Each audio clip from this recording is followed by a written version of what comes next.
আসসালামু আলাইকুম। আমি নাফিস মাহবুব, সাংগঠনিক সম্পাদক, বাংলাদেশ জাতীয় পার্টি বিজেপি ময়মনসিংহ বিভাগ।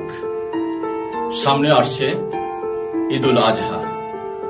আমাদের জীবনে কিছু বিশেষ মুহূর্ত থাকে যেগুলো শুধু উৎসব নয়, ভালোবাসা, ত্যাগ, মানুষে মানুষে বন্ধনের এক অপূর্ব উপলক্ষ। ঠিক তারই ধারাবাহিকতায় বিশ্ব মুসলিম উম্মার জন্য ঈদুল আজহা একটি পবিত্র উৎসব। এই ঈদ আমাদেরকে অনেক কিছু শেখায়।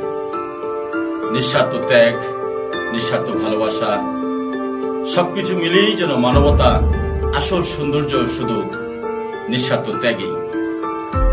আমি ময়মনসিংহ বিভাগের প্রতিটি জেলা, প্রতিটি উপজেলা, সর্বস্তরের প্রতিটি মানুষের প্রতি আমার অন্তরে অন্তঃস্থল থেকে জানাই অকৃত্রিম ভালোবাসা এবং ঈদুল আজহার শুভেচ্ছা।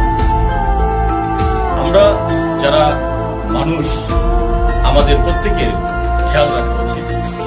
প্রান্তিক জনগোষ্ঠী যেমন দরিদ্র, অসহায় যারা আছে, তাদের মুখে যেন এই ঈদে আনন্দ বা ঈদের হাসি ফুটে ওঠে, আমাদের সেদিকে সকলের লক্ষ্য রাখতে হবে এবং খেয়াল রাখতে হবে।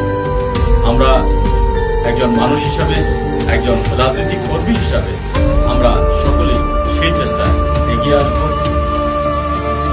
আল্লাহ আমাদের ঈদুল আজহা উপলক্ষে কোরবানিকে কবুল করুন এবং সেই সাথে আমি আশা করি আপনারা সুস্থ থাকুন, নিরাপদ থাকুন এবং প্রিয়জনের সাথে থাকুন।